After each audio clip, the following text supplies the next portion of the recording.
Hey, what's going on, everybody? Dr. Strong here, and today I want to talk to you about 5 different vitamins that you can use to help end acid reflux, because that is such a big problem that we see as so many people have digestive issues today.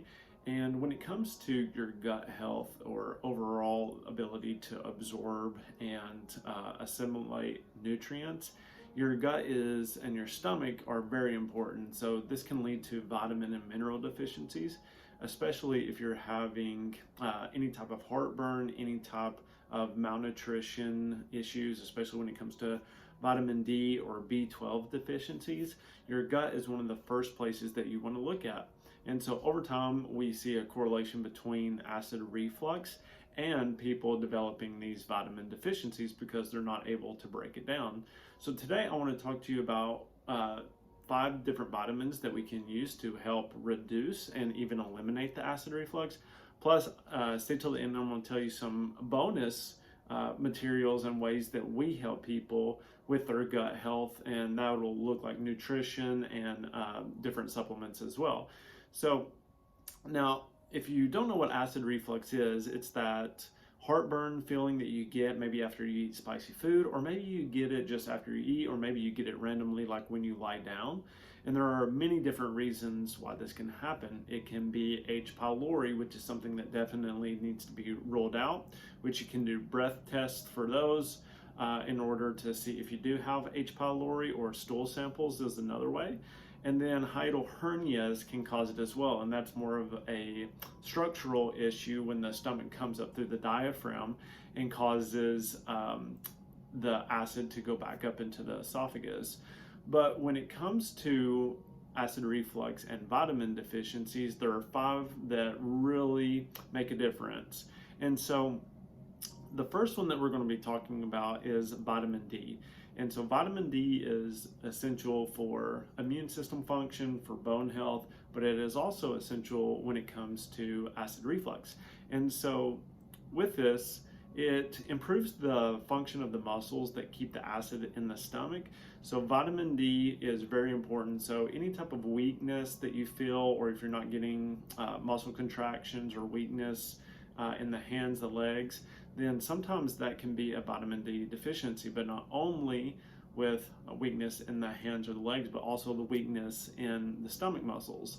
And so you have a sphincter that leads into the stomach, and if that becomes weak, then what will happen is you'll get the acid coming back up through the esophageal sphincter into the esophagus and causing heartburn. The next vitamin is vitamin B6, and this can be found in foods like bananas and avocados, and it can help reduce those stomach acid reflux symptoms. So when it comes to working through this, before we continue on, try taking one of these supplements for at least 14 to 30 days, somewhere in there, in order to make up for any of the deficits. I wouldn't try adding them all in at once. You want to do this in a stepwise process so that you can know, unless you have objective evidence like lab studies to say that you are vitamin D deficient or B deficient, or these other vitamins that we see as well. And like I said, that can help you understand what you're deficient in and what could be causing the stomach acid. Now, the third on the list is vitamin C. And vitamin C is a powerful antioxidant that can help reduce inflammation in the esophagus. And vitamin C and collagen work together in order to keep the elasticity nice and healthy throughout your whole body. So not only in your stomach, but also in your joints, in any of your ligaments and tendons, and also in the cartilage as well. So there are a lot of studies that show the benefits of vitamin C, and how when you take it, then all of your structural integrity in your body is well maintained.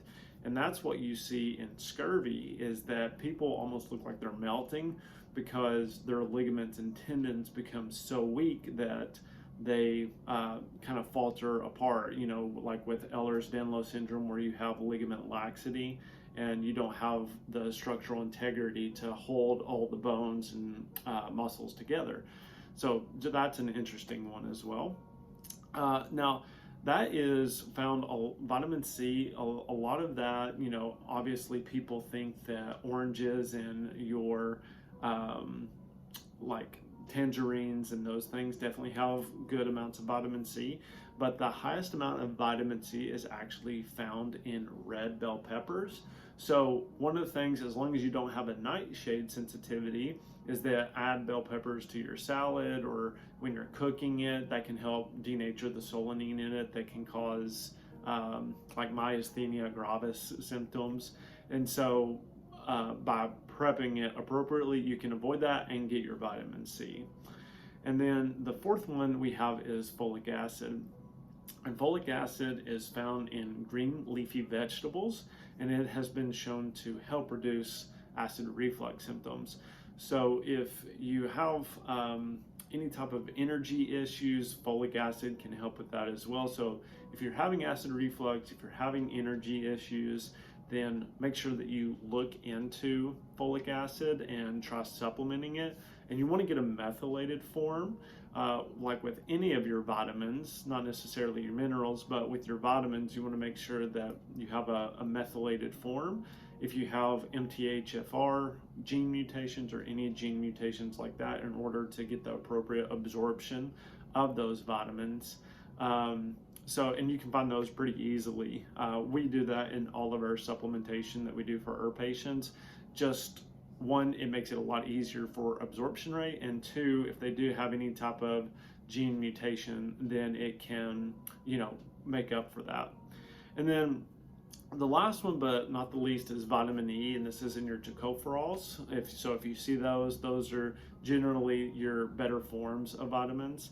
And so this vitamin can help reduce inflammation in the esophagus and improve muscle function in the digestive tract as well. So vitamin E is very important, and there's a lot of studies coming about how it can actually help with the inflammation process, help reverse aging. So tocopherols are something that is really interesting that you can look more into. And if you want me to make a video about those, then just comment vitamin E below, and I'll do a deep dive on any of the supplements, but especially when it comes to tocopherols, because there's so much information coming out about them, and I think it would be warranted to understand how you can benefit yourself with that. So try incorporating, like I said, try 2 weeks to a month of adding, supplementation, twice a day at a good dosage, in order to see if those vitamins can actually benefit you. Now, a side note, like I said, if you do this and you don't really notice any difference, then one of the things that you want to do is you want to make sure that you don't have H. pylori, and you want to see if you have any type of hiatal hernia issues. Now, a lot of times there are manual maneuvers that you can do to address the hiatal hernia, but you also need to look at muscle dysfunction, because if that muscle integrity isn't there, then you'll get the diaphragm slipping up through the esophageal sphincter. And so when we look back at this, vitamin D and vitamin E can be very essential to helping that musculature hold and getting enough amino acids in order to, supply those so that they have the energy to function.